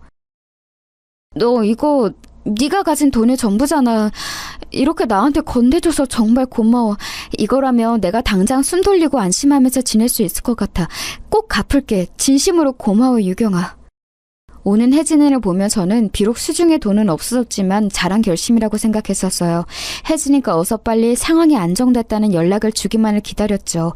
하지만 일주일이 지나고 한 달이 지나도 감감무소식이었습니다. 그때부터 초조해졌죠. 혜진이가 잠적했다는 가정은 떠올리고 싶지 않았어요. 그러나 반년이 지났을 때 혜진이가 머물렀던 곳까지 찾아가서 수소문을 해본 끝에 영영 자취를 감췄다는 사실을 알게 됐습니다. 설마 몹쓸 짓을 당한 걸까 싶어서 겁이 났었는데 혜진이가 짐을 다 챙겨서 이른 새벽에 길을 나서는 걸 목격한 동네 신문 배달부가 있었어요. 제 돈을 모두 가져간 혜진이는 아무 말도 없이 그렇게 저를 배신하고 떠났던 거예요. 귀한 돈을 다 잃었다는 상실감, 가족처럼 여겼던 사람에게 당한 배신, 이런 것으로 저는 제정신이 아니었습니다. 설상가상으로 이모 할머니께서 건강이 악화되어 병원 신세를 지게 되셨는데 병원비가 걱정이었어요. 그 1,000만 원이 있었다면 괜찮았을 텐데 이런 생각으로 하염없이 눈물이 나왔습니다. 죄송해요. 제가 어리석어서 사람 볼 줄도 모르고 돈을 빌려주는 바람에 지금 할머니께서 치료비를 걱정하시도록 만들어버렸어요. 다 제 잘못이에요. 아니다, 그렇게 생각하지 말어. 어려운 일을 돕고자 했던 너의 마음은 결코 잘못되지 않았어. 그런 말씀을 힘겹게 남기셨던 이모 할머니께서는 얼마 후 그대로 돌아가셨어요. 그 이후로 저는 언니와 자주 싸웠고 관계가 조금 틀어져 버렸죠. 세상에 뭐 있다 있냐며 욕을 하던 언니는 열심히 살 이유를 못 찾겠다고 하더니 웬 한량 같은 남자를 만나서 살림을 차려버렸습니다. 그리고 이듬해에 저는 조카가 생겼죠. 형부라고 하고 싶지도 않은 그 남자는 처자식 내버려두고 혼자 놀러 다니면서 언니 속을 문드러지게 만들더니 남의 차를 멋대로 타고 나갔다가 음주운전 사고를 내고 현장에서 숨을 거뒀습니다. 그 비극적인 사고의 뒷수습을 언니가 해야만 했죠. 심지어 조카는 뇌 쪽에 희귀 질환을 앓고 있는 걸로 밝혀져서 나이가 어릴 때 수술을 받을수록 예후가 좋다는 병원의 소견도 받게 되었고요. 여러 가지 빚만 지고 있는 상황이었는데 수술비가 당장 어디서 난단 말인가요? 제가 도와주고 싶었으나 제 코도 석자였습니다. 이제는 내가 너의 가족이 되어줄게. 앞으로 나만 믿고 너는 따라오면 돼. 고생 끝, 행복 시작이야. 이런 말을 해줬던 남자와 저는 결혼했습니다. 시댁에서 저를 반대했고 그래서 결혼식도 결국 못 올렸어요. 혼인신고만 하고 작은 투룸 빌라에서 결혼 생활을 시작했죠. 그는 저를 동정했고 측은하게 여겼으며 자기가 제 인생의 백마탄 완장님이 되고 싶다고 했었습니다. 그런 그를 저는 의지했고 고마워했죠. 하지만 그건 사랑이 아니었어요. 그게 문제였죠. 미천 하나 없는 제가 형부의 비극적인 사고, 정신적으로 너무 피폐해져서 일상생활에 지장이 생긴 언니, 수술이 필요한 조카, 이런 문제들을 안게 되자 그는 저를 점점 멀리하기 시작했습니다. 그러더니 결국 저를 버렸어요. 저와 결혼한 걸 후회한다면서 말입니다. 네가 일말의 양심이 있다며 제발 나를 놓아줘. 너같이 불행한 여자하고 살고 싶은 남자는 세상에 아무도 없을 거야. 그게 할 소리야? 너는 책임감은커녕 의리도 없구나. 그래, 알았어. 나를 내치고 싶어서 안달난 네 소원 내가 들어줄게. 저는 눈물로 이혼을 해줄 수밖에 없었죠. 그리고 어떻게든 탈출구를 찾기 위해 제 남은 가족인 언니와 조카를 위해 돈을 벌어보려고 했습니다. 단지 그것뿐이었는데 잘못된 판단으로 제가 있던 돈마저 다 잃고 빚까지 지게 됐습니다. 주식이라는 걸 알지도 못하면서 주변의 꼬드김에 넘어간 제가 바보였던 것이죠.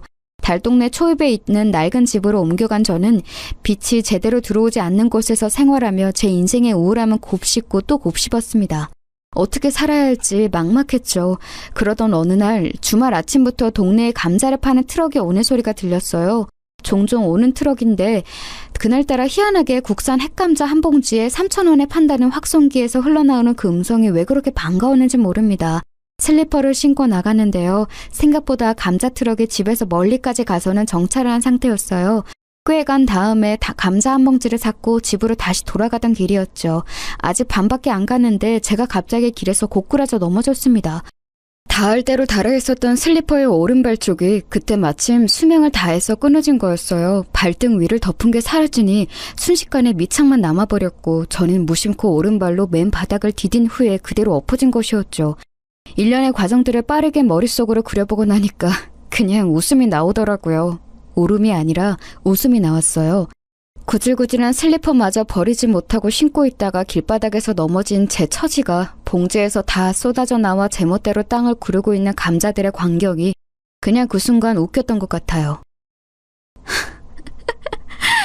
이 모양 이 꼬라지가 왜 이렇게 웃길까? 내 인생 갈 때까지 갔다는 생각이 드네. 저는 미친 사람처럼 바닥에 엎어진 채로 어깨를 들썩거리며 웃었습니다.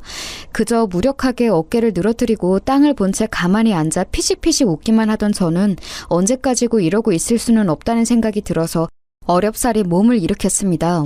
원래 주말 아침이 이러했던 건지 길목에는 개미새끼 한 마리도 안 다녀서 아무도 저를 도와주지 않았죠.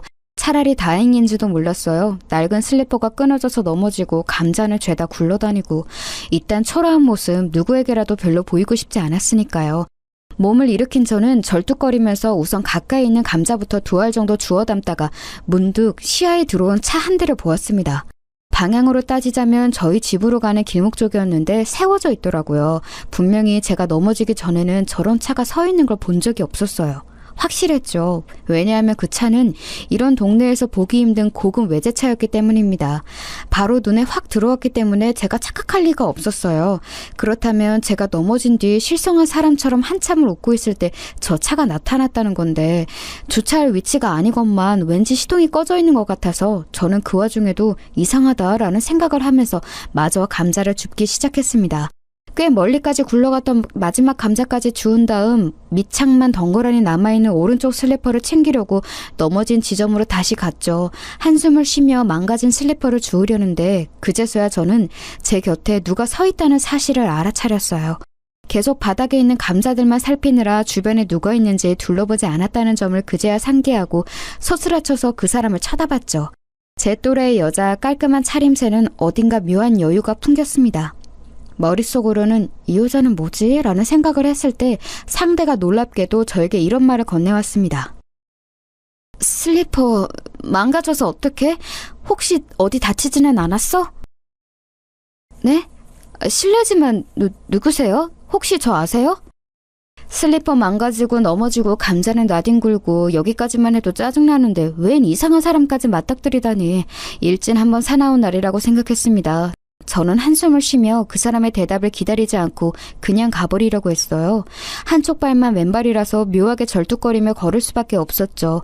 그래도 빠른 걸음으로 그 사람의 옆을 지나쳐서 집 방향으로 가고 있는데 제 입에서 탄식이 흘러나왔습니다. 왜냐하면 나머지 왼쪽 슬리퍼도 거의 다 끊어져서 발등 부분이 덜렁덜렁거리고 있었기 때문이에요. 집에 가기 전에 완전히 다 끊어질 게 뻔했어요. 걸음을 멈춘 채가 망연자실하게 제 발치를 내려다보고 있을 때였습니다. 유경아, 내가 집까지 태워줄게. 내 차 타고 가. 바로 여기 근처 맞지? 뒤에서 들린 음성에 저는 전신에 소름이 돋아났어요. 너무나도 아무렇지 않게 불린 저의 이름. 그걸 들은 순간 저는 저 음성의 주인이 누구인지 생각나 버렸습니다. 간신히 다시 감자가 든 봉지를 손에서 놓치지 않은 제가 천천히 뒤를 돌아봤어요. 왜 바로 못 알아봤을까? 그게 신기한 한편 어쩌면 곧장 알아보지 못하는 게 당연할 만큼 과거에 비해 말도 안 되게 세련되어지고 지적인 이미지를 풍기고 있는 그 사람은 바로 제 친구 혜진이었습니다. 저의 피와 같았고 살과 같았던 소중한 1,000만 원을 바꿔서 잠적해버렸던, 그러면서 저에게 씻을 수 없는 아픔을 안겨주었던 바로 그 주인공이었습니다. 제가 경악과 분노와 당혹감에 압도되어 아무 말도 못하고 있자 혜진이가 눈물이 가득 고인 눈으로 저를 바라보며 말을 이었어요. 너를 보러 왔어. 드디어 너를 내가 찾아왔어. 근데 알아낸 집 주소로 가는 길에 갑자기 바닥에 엎어진 사람이 보이는 거야. 엎어진 모습만 봤을 뿐인데 나도 모르게 브레이크를 밟고 있더라. 신기한 일이 많지 너인 걸 바로 알아보겠더라. 너는 내 인생 최고의 친구이자 은인이니까. 그래서 보자마자 알아볼 수 있었나 봐. 어쩌면 하늘에서 알려준 것일 수도 있어. 너의 신발이 망가졌으니까 내가 지금 여기서 차를 멈추고 너를 집까지 태워줘야 한다고 그렇게 나한테 계시를 준 건가 봐. 야, 너 진짜 혜진이야? 혜진이 맞아? 네가 무슨 낯짝으로 이렇게 아무렇지도 않게 예고도 없이 불쑥 내 앞에 나타나? 내가 그동안 네 원망을 얼마나 하면서 속이 문드러졌는지 네가 알기나 해? 저를 향한 혜진의 말을 듣고 나자 저는 정말 미칠 것 같아졌습니다. 심장이 말도 못하게 세게 뛰기 시작했고 갑자기 머리가 뜨거워지면서 눈앞이 빙글빙글 도는 느낌이 들었어요. 당장이라도 쓰러지고 싶었으나 저는 그걸 이겨냈습니다. 지금 당장 혜진이에게 이를 갈며 말을 해주고 싶었으니까요. 너 그렇게 사라지고 처음 1년 정도는 나 솔직히 너를 원망하면서도 한편으로는 걱정했어. 안 좋은 일이 너한테 생겼을까봐 그거 걱정하면 지냈어. 그리고 시간이 더 지나니까 어떻게 생각이 됐는 줄 알아? 너 같은 것한테 속아서 마음 주고 정 주고 믿음까지 다 줘버린 그런 내 자신이 천하의 바보 같더라. 내가 어리석어서 이렇게 되었다는 생각만 들면서 자기 혐오를 하게 되더라. 최근 2년 정도는 네 생각 안 했어. 기다려도 아무 소식조차 없는 너 따위 생각 안 하려고 했어. 너를 떠올리면 결국은 내 자신에 대한 분노로 꼭 생각이 끝나버려서 네 생각 아예 안 하려고 노력하면서 살았어. 나는 내 인생은 너 아니어도 죽도록 힘드니까. 너한테 배신당한 건 아무것도 아니었을 만큼 정말 미치게 힘드니까. 그래서 네 생각할 겨를이 없었어. 그런데 네가 이렇게 짠 하고 나타난대? 나 그럼 이제 어떻게 해야 하니? 네가 말해줘봐. 네 뺨부터 후려칠까? 아니면 돈 내놓으라고 멱살부터 잡고 흔들까? 뭐부터 하면 좋겠는지 네가 어디 의견 좀 줘봐. 미안해 유경아, 정말로 미안해. 그 어떤 변명으로도 네가 받았을 상처를 돌이킬 수 없다는 거 알고 있어. 진심으로 미안해. 그동안 네가 나를 얼마나 기다렸을까. 10년이 넘어가는 지난 세월 네가 힘들어했을 걸 생각하면 나는 용서받을 자격이 아니라 용서를 구할 자격조차 없는 것 같아. 그러니 용서해달라는 말은 안 할게. 다만 미안하다고 이 사과만큼은 진심으로 전하고 싶어. 혜진이는 눈물을 줄줄 흘리며 고개를 떨구었다가 이내 허리까지 깊숙이 숙여 보였어요. 그 숙인 몸이 흐느낌에 맞춰서 떨리고 있었습니다. 저는 정이 내리기 힘든 감정이 밀려들자 너무 머리가 아파서 그 와중에 들고 있는 무거운 감자 봉지를 고쳐주며 휘청거렸고, 그런 저희 등에 차체가 닿았습니다. 이 자리에 서 있는 고급 외제차, 이제 보니까 혜진의 것이었죠. 그 점을 인지한 뒤에야 저는 혜진이가 예전보다 사람의 외양부터가 아주 럭셔리하게 탈바꿈했다는 사실에 놀라움을 느꼈습니다. 입은 옷은 간편한 차림새였지만 그럼에도 소재라든지 디자인이 고급스러워 보였어요. 무엇보다 사람에게서 뿜어져 나오는 기운, 아우라 같은 것이 과거와는 편이하게 달랐기 때문에 제가 바로 혜진이를 못 알아본 게 아닐까 싶었습니다. 본디 그 사람 특유의 분위기라는 건 바뀌기 힘드니까요. 하지만 혜진이는 완전히 바뀌어 있었죠. 그 이전과는 완전히 다른 인생을 살고 있다는 뜻이었습니다. 여기까지 생각을 마치고 저는 현기증에 몸을 크게 휘청거렸어요. 그러자 놀란 혜진이가 성큼 다가와서 저를 부축했습니다. 말릴 새도 없이 혜진이는 저를 자기 차에 태웠고 저희 집으로 향했어요. 제 집 주소는 어떻게 알았는지 그걸 물어보고 싶었는데 그 이전에 더 중요하게 물어볼 것들이 산더미처럼 쌓여있더라고요. 오래된 빌라 앞에서 차가 멈춰서자 저는 내릴 생각은 않고 그대로 조수석에 앉은 채로 혜진이에게 물었습니다. 너 내 뒤통수 그렇게 잔인하게 때려서 도망간 뒤로 어떻게 살았어? 뭐하고 살았길래 이렇게 좋은 차를 타고 다녀? 로또 당첨된 걸로는 이렇게 살기 부족할 것 같은데. 그러자 아직 눈물 젖은 얼굴로 혜진이가 저를 쳐다보면서 빙그레 미소 짓는 게 아니겠어요? 그 미소를 보자 저는 어안이 벙벙해졌고 몽롱하게 들떠있던 정신이 조금은 가라앉는 게 느껴졌습니다. 너 왜 웃어? 내가 질문을 했다는 게 웃겨? 나 사는 꼴 네가 충분히 짐작하고 있을 텐데 나는 이렇게 사는 주제에 잘 살게 된 너에 대해 물어보니까 웃음니? 아니, 그래서 웃은 거 아니야. 고마워서 웃었어. 나에 대해 물어봐줬다는 건 네가 나를 궁금해한다는 거니까 고마운 마음이 들어. 나는 그간 일본에서도 살았고 싱가포르에서도 살았어. 그렇게 살다가 한국에 들어온 지는 이제 2달이 다 되어가. 예전 그때에는 너에게 내가 멀리 떠날 거라고 차마 밝히진 못하고 돌아설 수밖에 없었어. 아주 질 나쁜 사채업자 조직이 내 꼬투리를 잡으려고 벼르고 있었고 감시망을 피해서 단 한 번의 완벽한 도주를 할 수밖에 없었던 내가 너에게 갈 수도 단서를 남겨줄 수도 없었어. 혜진이는 차분하게 당시의 행적을 이야기해 주었습니다. 저는 차가운 표정을 유지하고 애를 썼지만 이야기를 들을수록 놀라움을 금할 수 없어졌지요. 마치 영화에서나 나올 법한 일이었어요. 혜진이는 가진 수를 다 써서 사채를 갚으려고 했지만 악질인 그놈들은 야비하게도 금액이 틀렸다는 궤변으로 혜진이를 압박했습니다. 어떻게 해서든지 혜진이를 사채의 굴레 속에서 가둬놓을 작정이었겠죠. 그러다가 그 사채업자들이 새로운 조직폭력배들과 손을 잡고 일을 시작하게 됐다는 사실을 우연히 알게 된 혜진이는 그야말로 생명을 잃을지도 모른다는 공포를 느꼈다고 합니다. 단지 자기 목숨에 대한 것뿐만이 아니었고 자기와 연관된 주변 이들에 대한 걱정까지 같이 하고 있었죠. 예를 들면 바로 저 말입니다. 두려움에 휩싸여 있던 혜진이는 직장에서 만났던 분인 일본으로 취업 연결이 되어 떠났었던 사실을 떠올리자마자 몰래 출국할 작정부터 했던 거예요. 사람이 한 가지 생각에 빠지면 눈에 뵈는 것이 없다고 하죠. 그때 혜진이가 그랬었다고 합니다. 아무런 티를 안 내고 일상을 사는 척하다가 일본으로 도망가 버리는 계획을 성공하는 것에 사로잡혀 있었던 거예요. 사채업자 그 악마들을 피해 일본으로 가는 것에 성공한 혜진이는 그럼에도 한동안 두려움에 떨면서 지냈고 그곳에서 아는 사람을 찾았죠. 직장에서 만났던 인연이 어디 회사로 연결되어 간다는 것 정도는 기업명을 기억하고 있었으니까요. 그 다음부터는 그곳에 자리 잡고 사는 한국 사람들의 도움을 받아 한동안 먹고 사는 것에만 집중했다고 합니다. 이때까지도 한국에 연락해볼 엄두를 못 냈다네요. 제 생각을 매일 하긴 했으나 연락하는 건 꿈도 못 꿨다고 해요. 자기 때문에 제가 어떻게 잘못될까봐, 피해를 입게 될까봐 망상처럼 번진 걱정으로 연락도 못한 채로 자기와 저의 인연이 끊긴 것처럼 보이게 하기 위해서 그렇게 지냈다고 합니다. 혜진이는 원래 야무지고 똑똑한 아이였어요. 그건 공부머리하고는 다른 거였죠.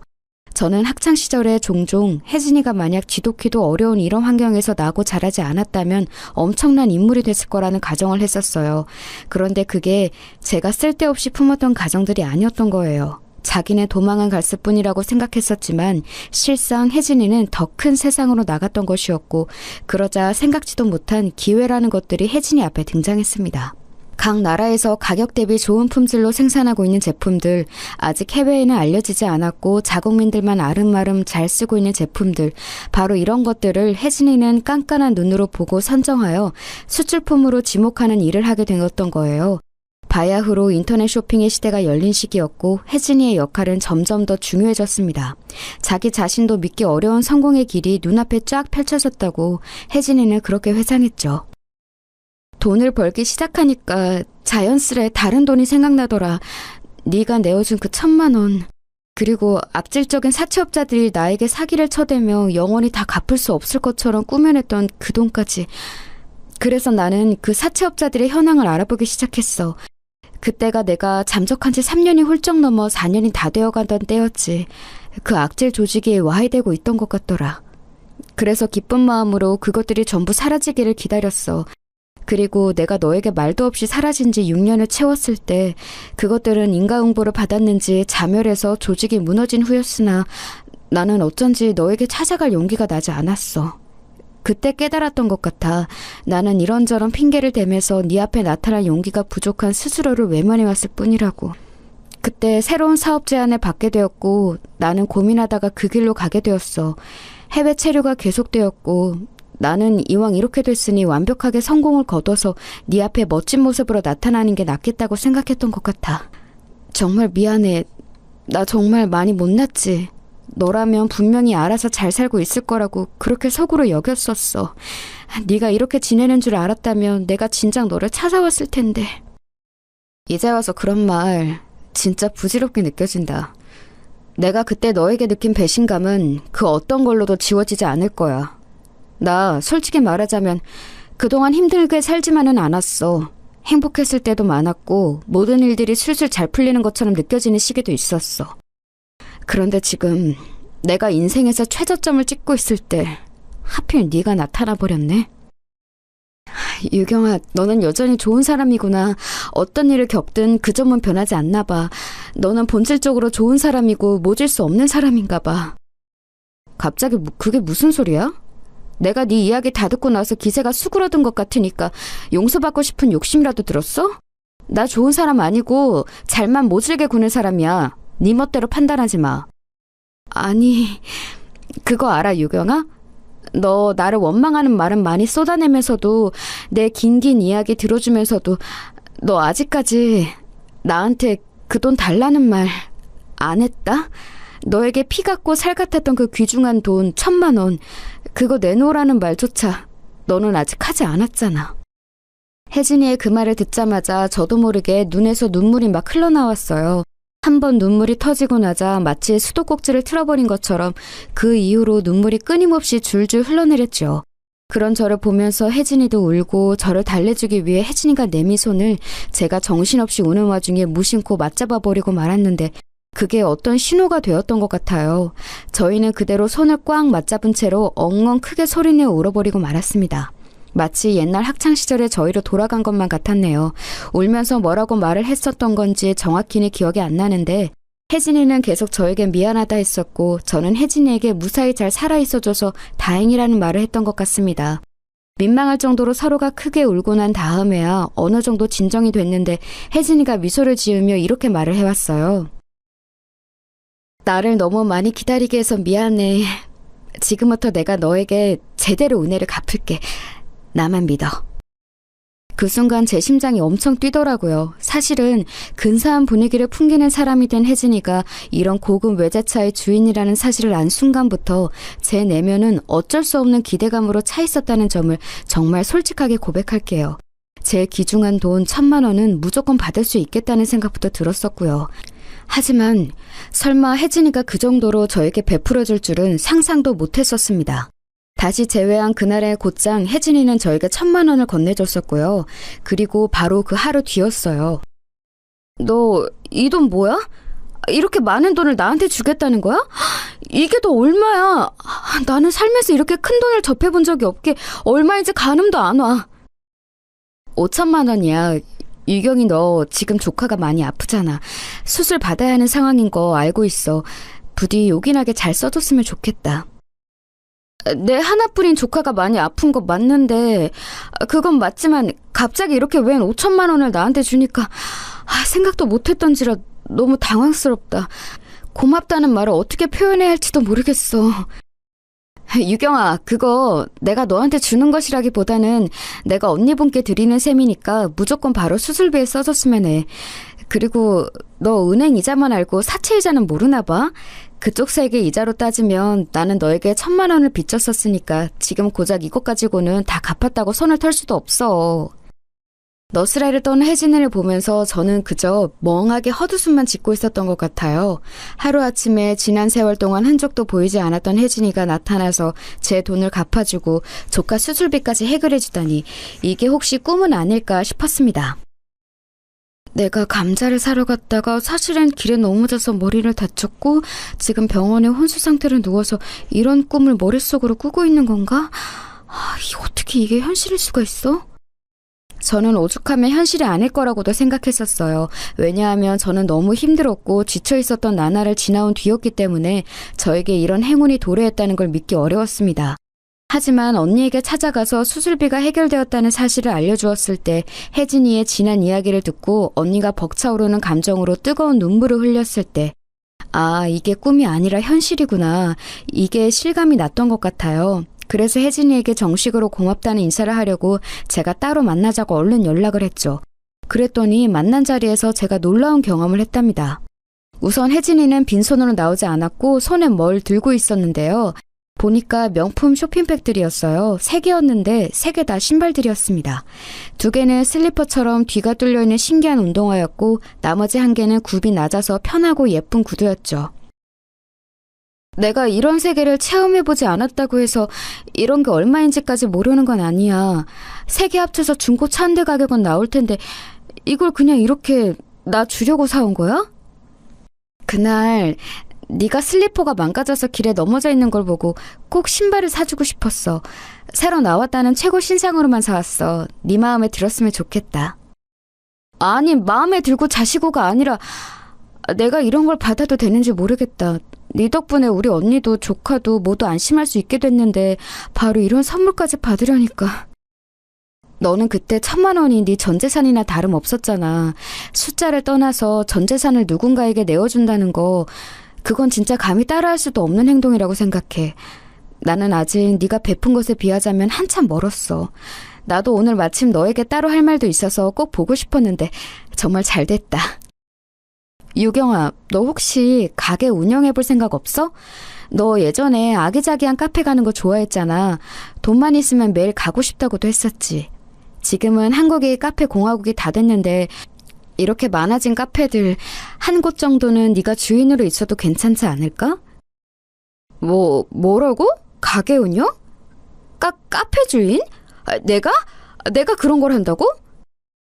하나부터 10까지 직접 관여해도 좋고 아니면 사람들만 고용해서 네가 사장 직책만 달고 있어도 좋을 것 같아. 어느 쪽이든 네가 마음 가는 대로 해.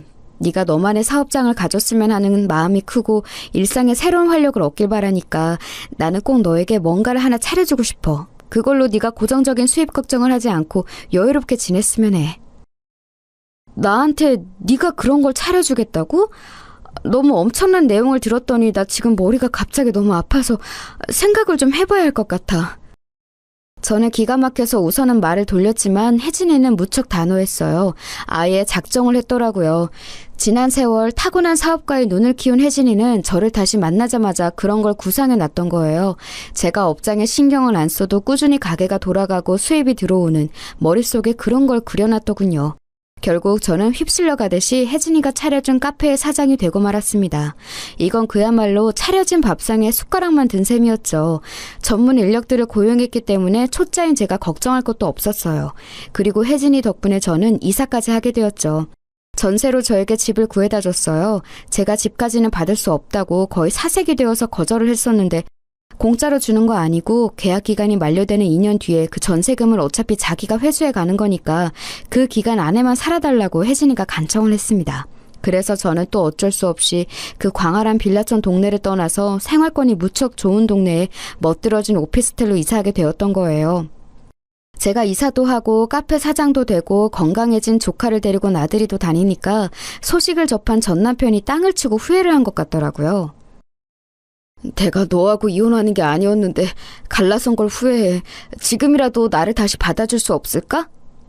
간만에 멋대로 연락하더니 한다는 소리가 고작 그런 헛소리야?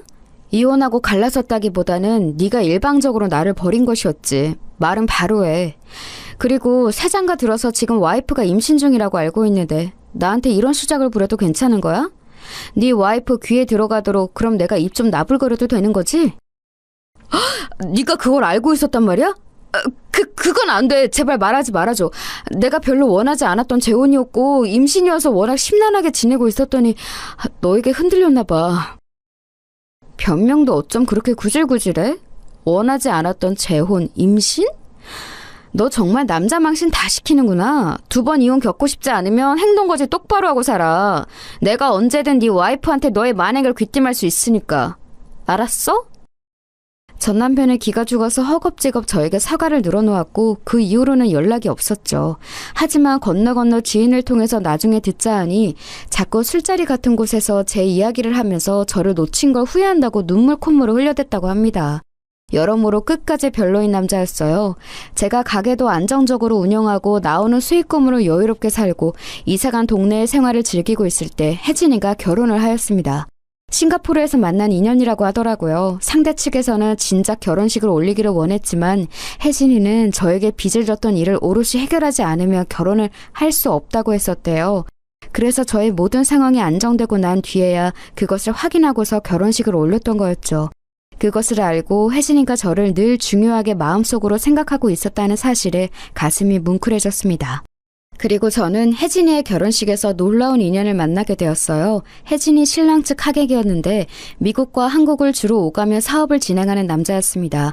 굉장히 능력이 좋은 인재였으며 저보다 4살 연하였고요. 혜진이는 당연히 그 사람과 안면이 있었고 결혼식 뒤풀이에서 저를 그 사람에게 인사시켜 주었어요. 별것 아닌 행동이었죠. 그런데 제가 그날 그 사람과 따로 밖에 나가서 차를 한 잔 마신 건 분명 별것인 행동이었던 것 같습니다. 저를 향해서 눈빛을 빛내는 그 사람의 얼굴에는 확실히 호감이 깃들어 있었고 저는 굳이 그걸 모른 척하고 싶지 않았어요. 저 또한 용기를 냈던 것이죠. 그리고 시간이 흐른 현재 그 사람이 바로 제 남편입니다. 슬아에 어여쁜 딸 하나 두고 알콩달콩 살아가는 중이에요. 1년 중 대부분은 서울에서 지내지만 2달 정도는 필수적으로 미국에 가서 지내는데 남편을 따라서 저하고 딸아이도 주로 미국에 자주 가서 지내고 있답니다. 그야말로 꿈만 같은 생활을 누리고 있죠. 제 이야기를 언뜻 들어서 알고 있는 사람들은 거의 기적 같은 이야기 아니냐면서 그런 표현을 써주네요. 저희 언니도 잘 살고 있고 조카 역시 무척 건강하게 자랐어요. 혜진이는 두말할 것 없이 잘 사고 있는데 저희의 둘도 없는 최고 절친이랍니다. 어쩌면 다시 되찾은 우정이야말로 진정한 기적일지도 모르겠어요.